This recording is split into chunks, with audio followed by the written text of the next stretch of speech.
বন্ধুরা, রাত্রে ঘুমোতে যাওয়ার আগে আর সকালে ঘুম থেকে উঠেই এই একটা জিনিস করো, ভগবান শ্রীকৃষ্ণের বাণী শোনো। এই কথাগুলো শুধু বাণী নয়, এগুলো এমন এক আশীর্বাদ যা তোমার চিন্তা, মন, মনোভাব এবং পুরো জীবনটাই বদলে দিতে পারে।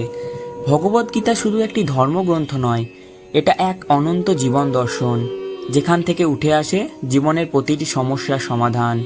অনেকেই বলেন একাংশ শাস্ত্রং দিবকি পুত্রম গীতাম, অর্থাৎ গীতা হলো এমন এক শাস্ত্র যা একবার পাঠ করলে, এমনকি শুধু শুনলেও জীবন বিশাল পরিবর্তন আসতে পারে। এই গীতার জন্ম হয়েছিল যুদ্ধক্ষেত্রে, কুরুক্ষেত্রে, যেখানে অর্জুন অস্ত্র ফেলে দিয়েছিলেন, যুদ্ধ করতে চাইছিলেন না। তখন শ্রীকৃষ্ণ বলেন, তুমি শুধু যুদ্ধ করো না, নিজের ভেতরের ভয়, দুশ্চিন্তা, অবসাদ, মোহ এসবের বিরুদ্ধেও যুদ্ধ করো। সেই মুহূর্তে শুরু হয় গীতার উপদেশ, যা আজও আমাদের জন্য সমান প্রাসঙ্গিক। ভগবদ্গীতায় বলা আছে, কর্মই তোমার অধিকার, ফলের নয়। মানুষের কর্তব্য হলো নিঃস্বার্থভাবে সৎকর্ম করে যাওয়া, কারণ যেমন কর্ম তেমনই ফল। ভালো কাজ করলে ভালো ফল, খারাপ কাজ করলে খারাপ। কিন্তু ফলের মোহে যদি তুমি পড়ো, তাহলে মন শান্ত থাকবে না। শ্রীকৃষ্ণ বলেন, তোমার মনই তোমার সবচেয়ে বড় বন্ধু, আবার এই মনই যদি নিয়ন্ত্রণে না থাকে, তবে তা তোমার সবথেকে বড় শত্রু। এমনও বলেন, জীবন মানেই পরিবর্তন, কিছু হারাবে, কিছু পাবে, কিন্তু আত্মা সে চিরঞ্জীব, অবিনাশী। ভগবদ্গীতায় মোট 18টি অধ্যায়ে 700টি শ্লোক আছে। প্রতিটি শ্লোক আমাদের জীবনের প্রতিটি দিকের সঙ্গে যুক্ত। সম্পর্ক, কাজ, ব্যর্থতা, সাফল্য, হতাশা, আনন্দ, সব কিছুর পথ নির্দেশ আছে এই গীতায়।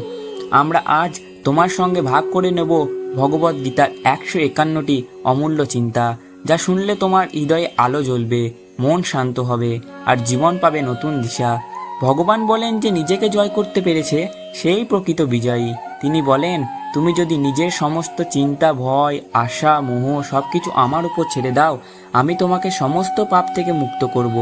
বন্ধুরা, আজকের এই দুনিয়ায় আমাদের সমস্যার শেষ নেই। মানসিক চাপ, হতাশা, ব্যর্থতা, একাকিত্ব, কিন্তু এই সমস্ত কিছুর ঊর্ধ্বে ওঠার একমাত্র পথ হলো ঈশ্বরের ওপর বিশ্বাস। এই বিশ্বাসই তোমাকে শক্তি দেবে। যেমন শিশুরা যখন বাতাসে ছুঁড়ে ফেলে দেওয়া হয়, তবুও তারা হাসে, কারণ তারা জানে কেউ না কেউ ধরবে। তেমনি আমাদের বিশ্বাস রাখতে হবে, যদি আমরা পড়ে যাই, ভগবান আছেন, তিনিই আমাকে ধরবেন।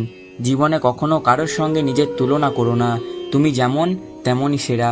শ্রীকৃষ্ণ বলেন, নিজেকে নিয়ে ভাবো, অন্যের সঙ্গে নিজেকে মেলাবার দরকার নেই, কারণ প্রতিটি মানুষই আলাদা, প্রতিটি প্রাণের এক স্বতন্ত্র ধর্ম আছে। শ্রীকৃষ্ণ আরও বলেন, মন শান্ত রাখার চেয়ে বড় ধন আর কিছু নেই। এমন শান্ত মনই মানুষকে দেয় আসল শক্তি।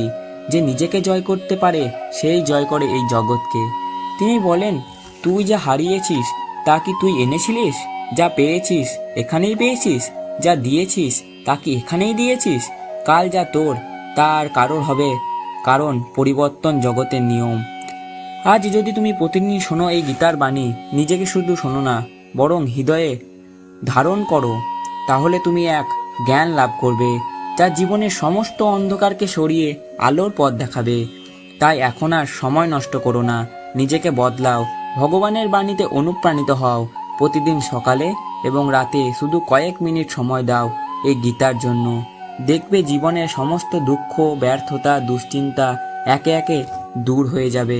মানুষ আজ হাজার রকম প্রশ্ন নিয়ে বেঁচে আছে। সে কে?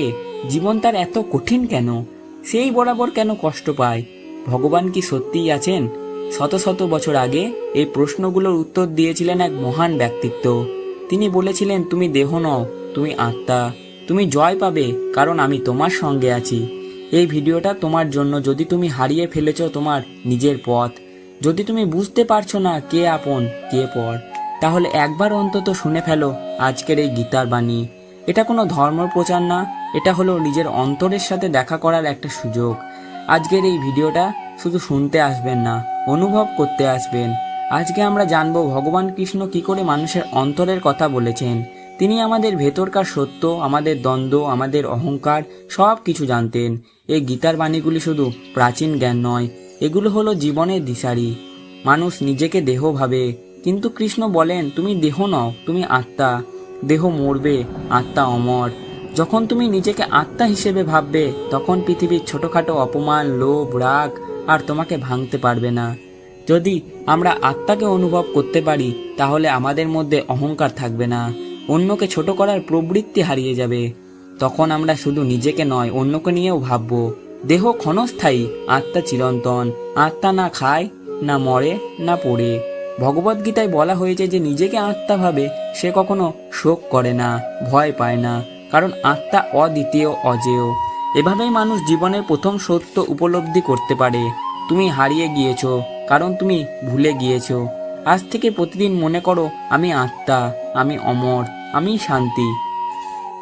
তো বন্ধুরা, প্রতিদিনের জীবনে আমরা এমন একটা প্রশ্ন খুব বেশি করে অনুভব করি, আমি কেন এত কষ্টে আছি, কিন্তু ভগবান কোথায়? কখনো একটা সম্পর্ক ভেঙে যায়, কখনো বা পরিবার আমাদের বোঝে না, কখনো নিজের চেষ্টাতেও কিছু ঠিকঠাক হয় না। আর তখন মনে হয় ভগবান কি শুধু মূর্তিতেই আছেন? ভগবান কি আমাদের চোখের জল দেখেন না? কিন্তু বন্ধুরা, শ্রীকৃষ্ণ বলেছিলেন, যখন কেউ ভগবানের কথা ভুলে যায় তখন ভগবান তাকে কাঁদতে দেন, যেন সে ভগবানের প্রয়োজন বোঝে। এটা শাস্তির মতো মনে হলেও এটা আসলে ডাক, ঈশ্বরের কাছে ফিরে যাওয়ার ডাক। ভগবান আমাদের সেই মা বাবার মতো, যিনি সন্তানকে একবার পড়ে যেতে দেন, শুধু এটা শেখানোর জন্য যে তুমি এখন হাঁটতে শিখছো।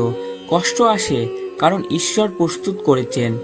আমরা যখন কষ্ট পাই তা আসলে ঈশ্বরের নিঃশব্দ পরিকল্পনার অংশ। আমরা ভাবি, ভাগ্য এত খারাপ কেন? কিন্তু কৃষ্ণ বলেন, আমি তোমার কাছ থেকে কিছু কেড়ে নিই না, আমি শুধু তোমাকে বড় কিছু দেওয়ার প্রস্তুতি নিচ্ছি। তুমি যে কাজটা হারালে সেই কাজটাই হয়তো তোমার আত্মার সাথে মেলেনি। তুমি যে মানুষটিকে হারালে সে হয়তো তোমার জীবনের শান্তি নষ্ট করত। তাই কষ্টটা আসলে তোমার বড় জয়ের আগে এক প্রস্তুতি। এটা অন্ধকার যার পরেই সূর্য উঠবে। কেন আমি?